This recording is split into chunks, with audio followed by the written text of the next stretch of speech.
اللہم صلی علی محمد وعلی آل محمد کما صلیت علی ابراہیم وعلی آل ابراہیم انک حمید مجید۔ اللہم بارک علی محمد وعلی آل محمد کما بارکت علی ابراہیم وعلی آل ابراہیم انک حمید مجید۔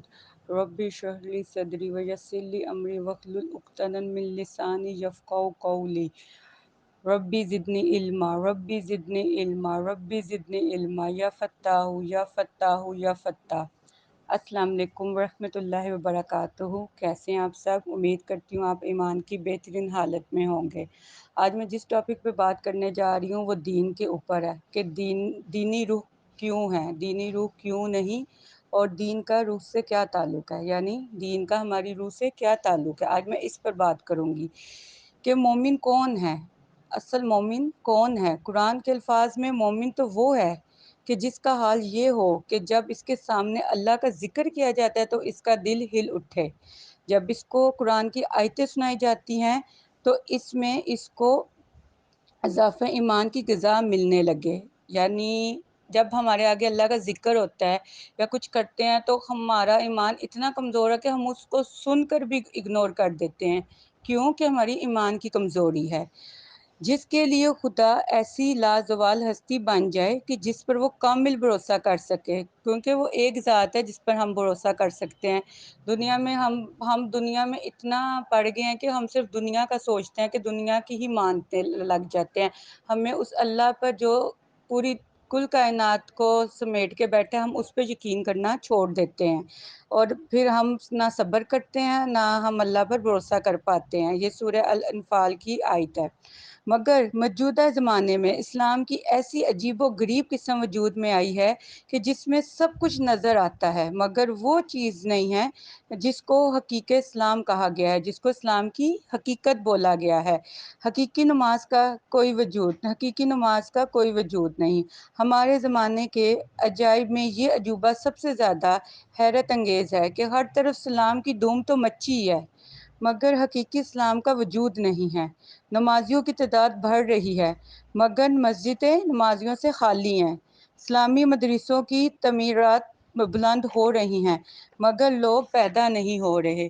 ہم لوگ اپنے کاموں میں اتنا مصروف ہو چکے ہیں کہ اگر اذان بھی ہو رہی ہے تو ہم لوگ اس کو سن تو رہے ہیں مگر ہم اس میں بھی دنیا کے کام کر رہے ہیں۔ کبھی ہم نے نہیں کیا کہ ہم اس کو چھوڑ کے اپنی دکانیں بند کر کے اللہ پہ بھروسہ کر کے کہ رزق اس نے دینا ہے۔ اگر ہم یہ کر کے دیکھیں تو اب دیکھیں اللہ تعالیٰ آپ کو کہاں سے کہاں لے جائے۔ میں اس چیز پہ بہت یقین رکھتی ہوں کہ ایک بار اللہ کی طرف ہو کر دیکھیں آپ کی زندگی میں کیسے بدلاؤ، اور آپ کی زندگی اور اس ملک کے حالات کیسے بدلیں گے۔ اسلام کے نعروں سے فضائیں تو گونج رہی ہیں مگر اس اسلام کا وجود نہیں جو تنہائیوں میں آ رہی ہے، تنہائیوں میں بھی بے چین کر دے۔ دوسروں کی پیٹھ پر اسلامی کوڑے لگ رہے ہیں مگر اپنی پیٹھ کو خدا کے حوالے کرنے والا کوئی نہیں ہے۔ اسلامی تقریروں کی بہار آ رہی ہے مگر خدا کی زمین ایسے لوگوں سے خالی ہے جس کو خدا کے خوف نے بے زبان کر رکھا ہو، یعنی بالکل ہمارے دل سے خدا کا خوف ختم ہو گیا ہے۔ اس کی وجہ یہی ہے کہ اسلام کے جسم سے اس کی روح نکال دی گئی ہو۔ آج ہم روح پر بات کر رہے ہیں جیسے اسلام کے جسم سے اس کی روح کو ختم کر دیا گیا ہو۔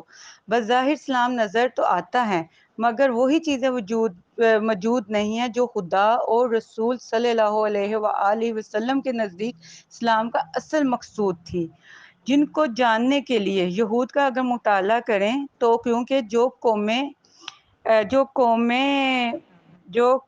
کتابیں الہی کی حامل ہوں، ان کے بگاڑ کے اسباب ہمیشہ ایک جیسے ہی ہوتے ہیں۔ ان کے دلوں میں بھی سخت دلی آ گئی تھی۔ یہود کی قوم کیسی تھی کہ ان کے دل بہت سخت ہو گئے ہوتے، اور آج ہمارا بھی یہی حال ہے، ہمارے دل بھی سخت ہیں۔ ہم پر کوئی مصیبت آتی ہے تو ہم فوراً استغفار پڑھنے لگ جاتے ہیں، ہمیں فوراً کلمہ یاد آ جاتا ہے۔ کچھ زلزلہ، تھوڑا سی زمین ہلتی ہیں، ہم گھروں سے باہر نکل آتے ہیں۔